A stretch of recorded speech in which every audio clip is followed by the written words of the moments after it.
Previously on Meerkat Manor. The Whiskers pups moved to a new burrow for the first time. And after a hair-raising journey, arrived in an unusual corner of paradise. While Flint's search for a suitable home in which to raise her litter led Hakuna Matata into uncharted territory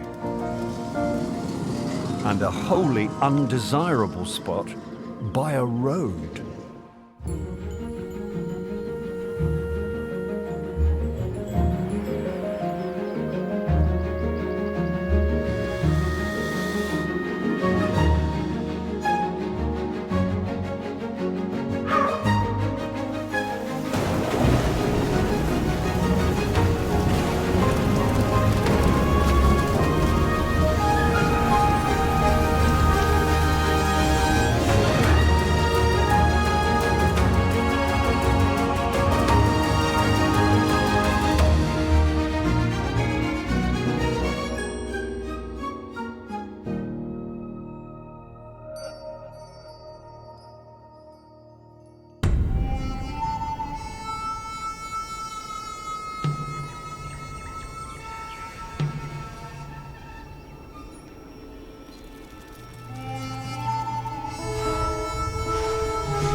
A remote and forgotten corner of the manor,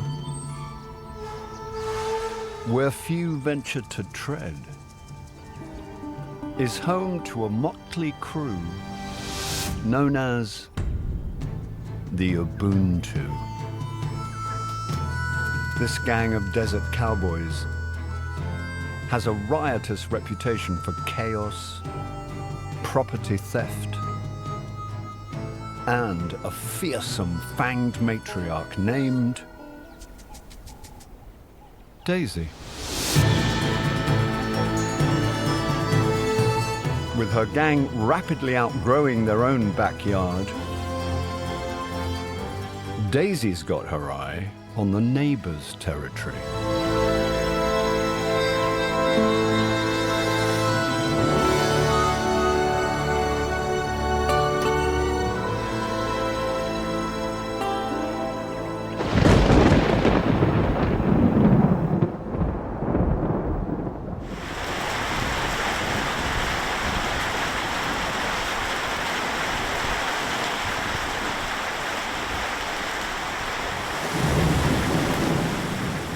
The great rains of the Kalahari are magnificent to behold.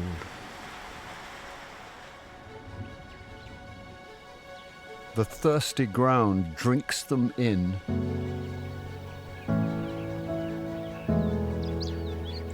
and bursts forth with new life and the promise of better times.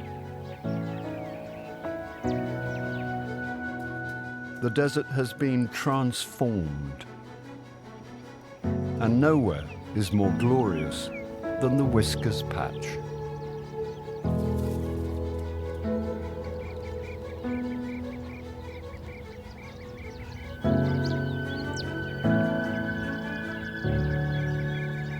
Swift has set up her family in an area of prized farmland.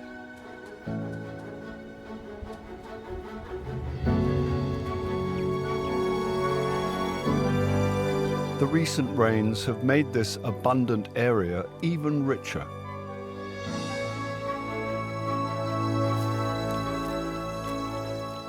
And there's a relaxed air about the place. Swift's newest pups, Hatchie, Laker and Fly, are thriving and growing in confidence.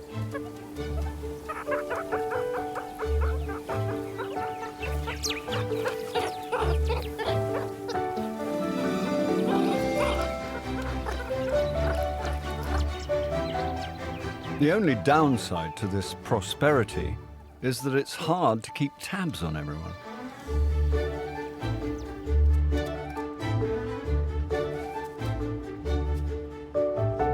The family is doing its best to stick together.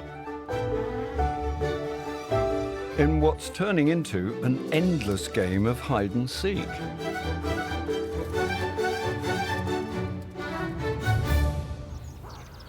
Swift is in the happy position of having older daughters who can help feed the voracious appetites of her pups. Today, Pandy is wet nurse. But daughters can also be leaders in waiting. And there are signs of competition emerging between Pandy and her sister, Epsilon.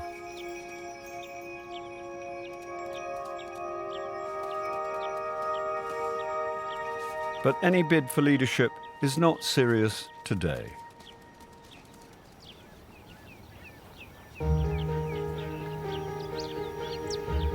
In this Garden of Eden,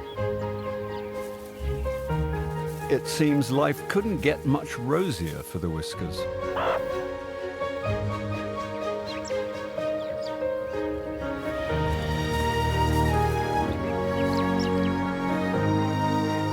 But as Swift is tempted away from the rest of the family, she would be wise to remember that even in paradise,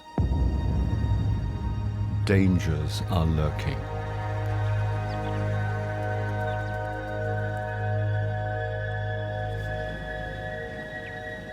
Across the dunes, life is anything but blissful for the luckless Hakuna Matata.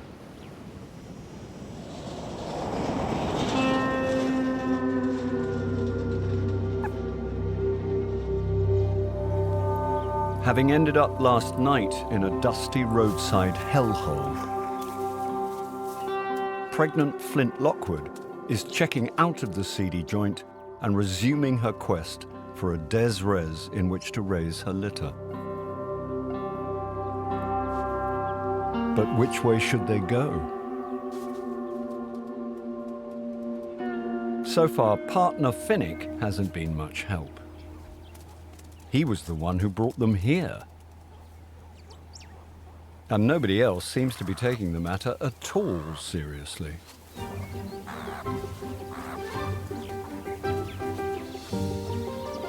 The burden of responsibility for finding a new nursery rests squarely on Flint's shoulders. In the end, it's not a difficult decision. Life wasn't perfect back home.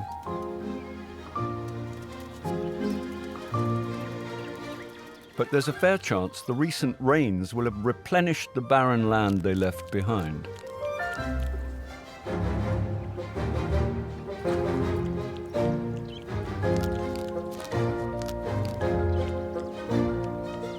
Her search for the perfect nursery need not take her further into the unknown after all. All she has to do is turn around and lead her family home.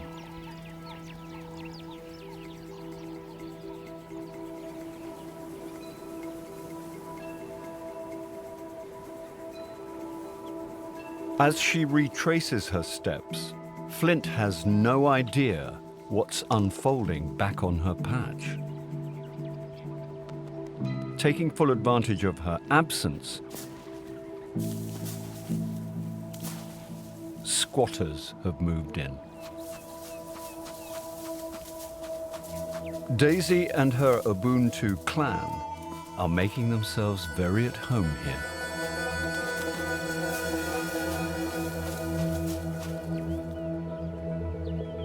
According to African philosophy, to have Ubuntu is to be generous, hospitable, and caring. Exactly what Daisy isn't.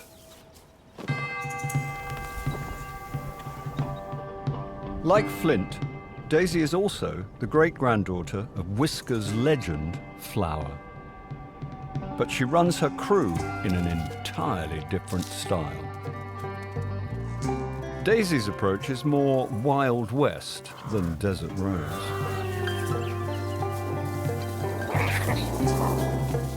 Since stealing the top job from her injured sister, she's been expanding the Ubuntu tribe. Partner Scar has helped her produce 4 litters already. She has 2 pregnant teenage daughters who are currently being tolerated, and a pup who turned up out of the blue, in a manner of speaking.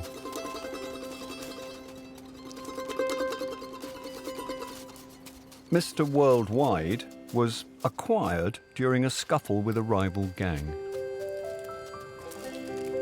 He remains a bit of a misfit, preferring to stay out of the gang's antics and to keep himself to himself. Success is all about group size, and Daisy's expansion plans seem to have no bounds. Muscling in on Flint Lockwood's recently vacated territory suits her just fine.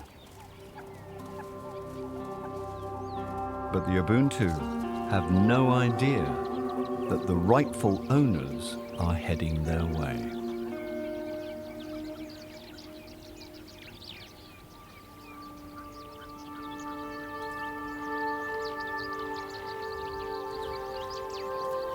Back on the Whiskers farmland, the breeze is cool and the grub still plentiful. The family has stopped briefly to carry out some routine maintenance on a bolt hole.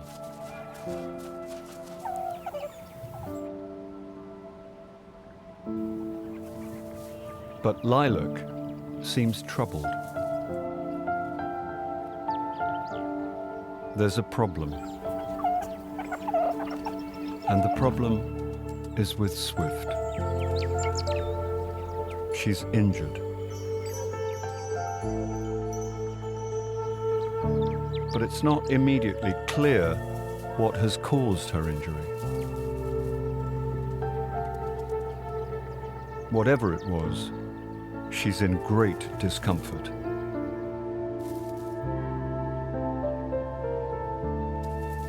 Yet she stoically continues with her duties.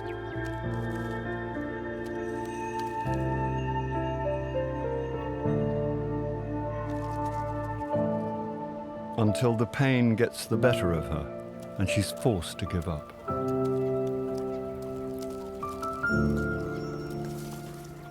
A stricken leader is a worrying sight.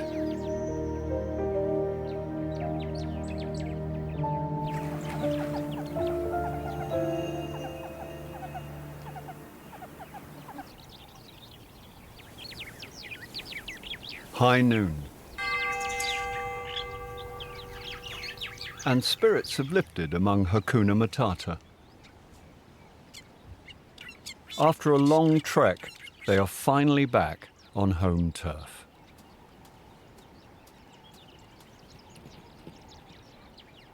And the impressive Hall of Desert Delights confirm Flint made a good decision.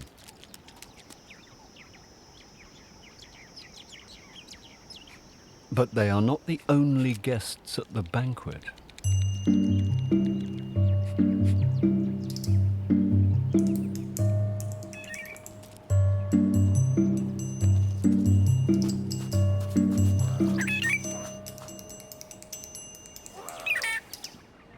Drongos use trickery to steal a meal. Waiting for just the right moment,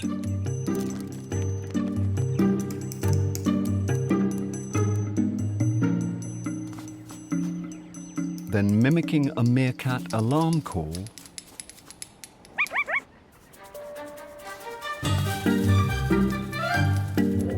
and swooping in to snatch the abandoned grub.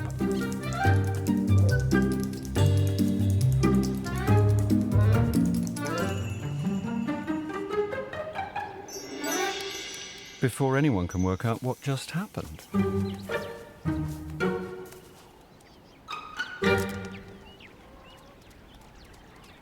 The deceitful distraction means they failed to notice a more worrying turn of events.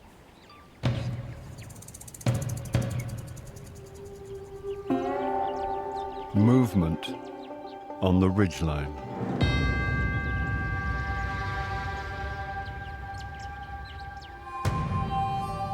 It's the land-grabbing Ubuntu, audaciously standing around Hakuna Matata's burrow.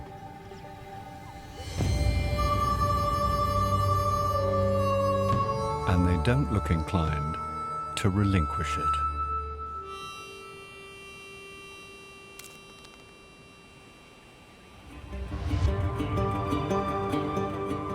Flint has a decision to make.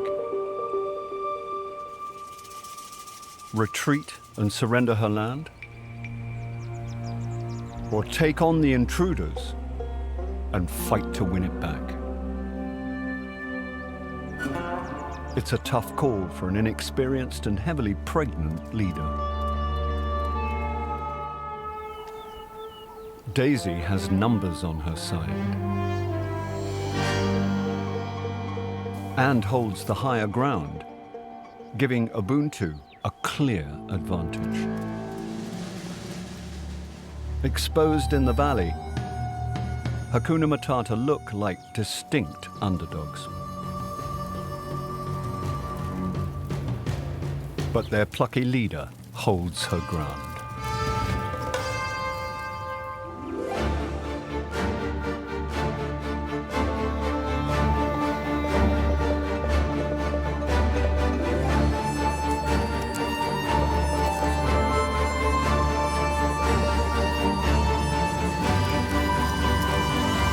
Flint calls it, leading Hakuna Matata in a war dance towards their rivals. Ubuntu answers the call to arms.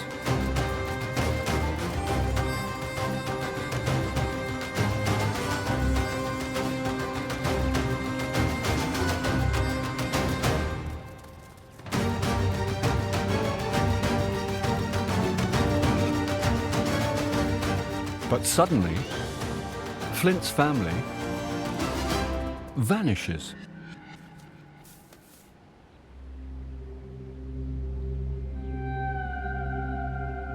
The bluff wrong foots Ubuntu.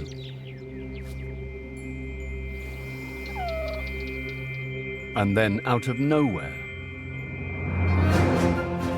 Hakuna Matata reappear. Ubuntu turn tail and skedaddle.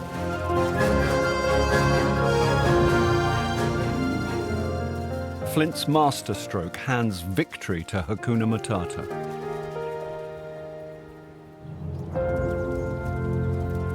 They reclaim their burrow and celebrate, obliterating any lingering Ubuntu scent.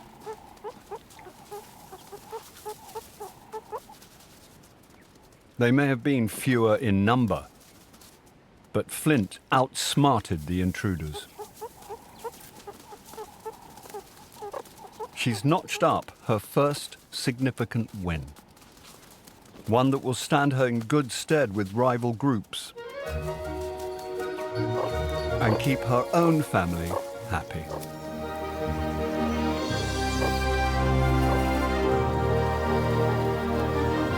Flint Lockwood is starting to prove her mettle not just as a leader, but as a warrior.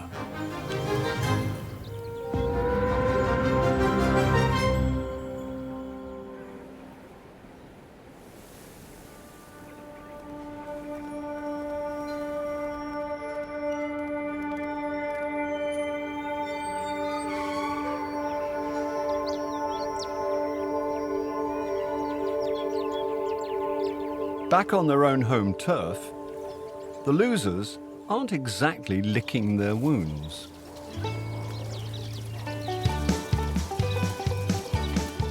In fact, they couldn't care less. They just get stuck into another brawl, only this time, it's a playful one.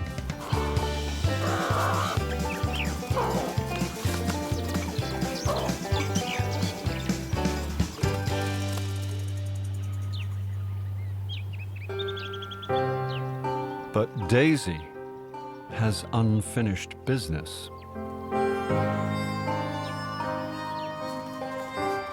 The problem of her growing family's needs isn't going away. And now that she's had a taste of the neighbor's territory, it's surely only a matter of time before Ubuntu try their luck again.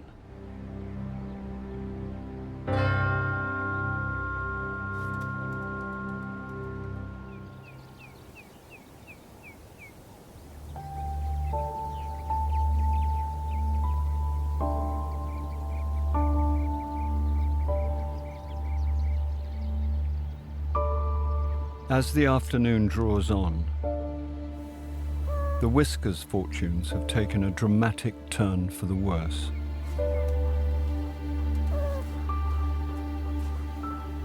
Swift's leg is badly inflamed.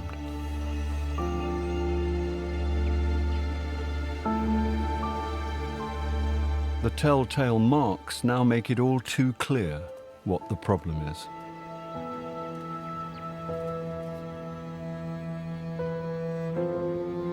Her symptoms bear all the hallmarks of a venomous snake bite.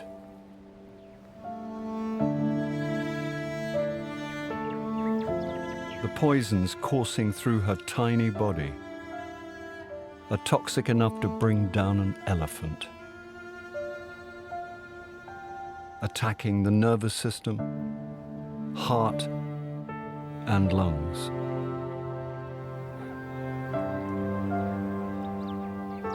It's a cruel fate, and one to have struck this family all too often.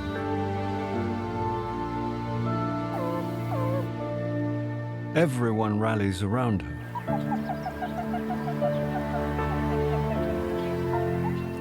But there is nothing they can do.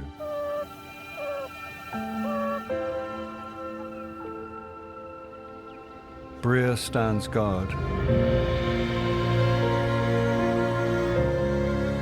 as the rest of the family lie in wait by her side.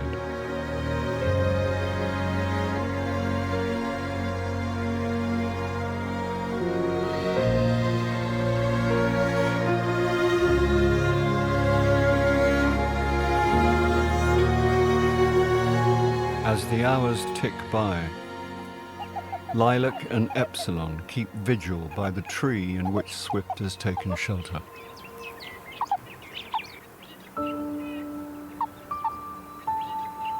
As their mother's life hangs in the balance, so too does the future of the whole family and the Manor's most enduring dynasty.